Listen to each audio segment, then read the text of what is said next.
The gentleman yields back. Mr. Lieu. Thank you, Chairman Nadler, and thank you, Director Wray, for your lengthy public service, and to all the personnel at the FBI for keeping Americans safe.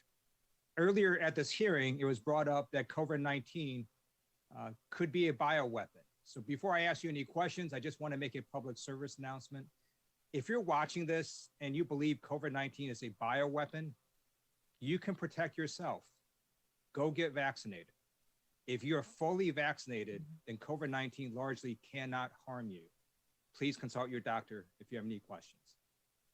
So Director Wray, I'd like to follow up on the questions by Congressmembers Zoe Lofgren, Congressmember Issa, as well as Congresswoman Spartz on Section 702 of FISA and the database.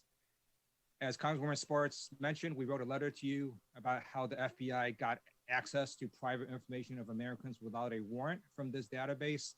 I appreciate your response back where you implement a number of procedures to mitigate this from happening in the future.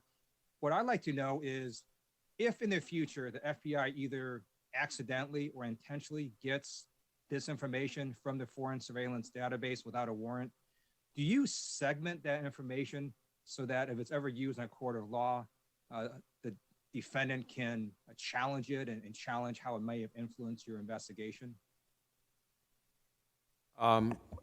I think the answer is yes, but I prefer to make sure that I have people follow up with you to make sure that we're giving you the technically precise answer to that question. I appreciate if you could do that. Thank you. My next question goes to January 6th insurrection and what it was based on.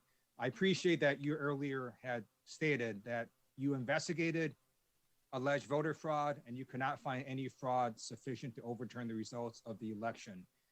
In these 5 or so arrests of the individuals that attacked our Capitol, it's true, isn't it, that a number of them went to the Capitol to stop the Electoral College from being certified based on the big lie that the election was stolen. In other words, they were there not because they were upset about corporate tax rates, but because they believe the election was stolen. Is that correct?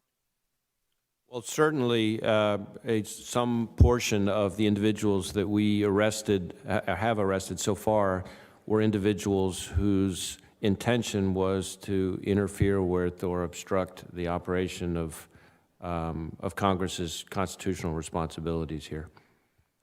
And our constitutional responsibility on that day, on January 6th, was to the election results in the Electoral College, correct? Yes.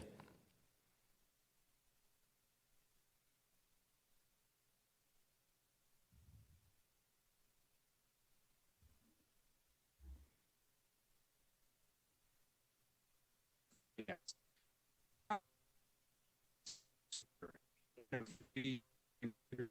Hackers have done.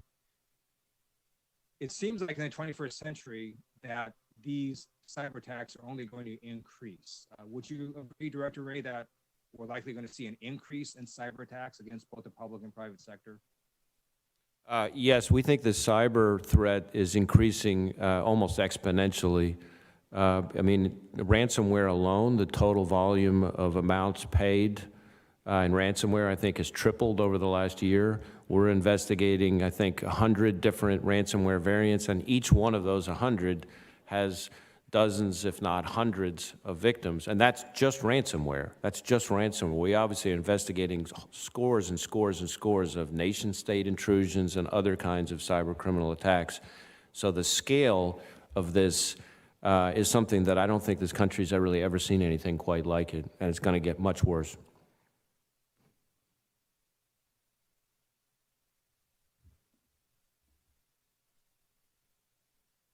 Private sector.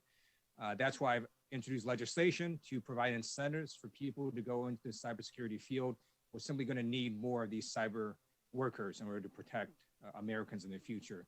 Now, some of these hacker groups appear to either be in Russia or operate with either the complicity of Russia or directly at the behest of Russia. Would you agree that there is some state action involvement in some of these hacker groups? Well, it, of course, varies from intrusion to intrusion. We know the Russians have a very active, clearly state-sponsored cyber campaign, including things like the SolarWinds intrusion, which we have now publicly attributed to the SVR. In the past, there have been other indictments where we've brought against other members of the Russian intelligence services. Separate from that, there are, of course, cyber criminal actors, any number of whom operate, quite a number of whom operate on Russian soil. The degree of nexus between those cyber criminals and the Russian government is not something I can discuss in an open hearing.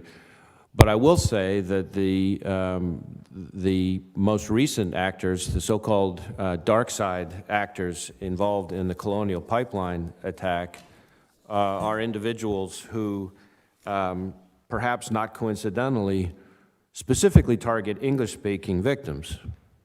The gentleman's time has expired. Mr. Bishop?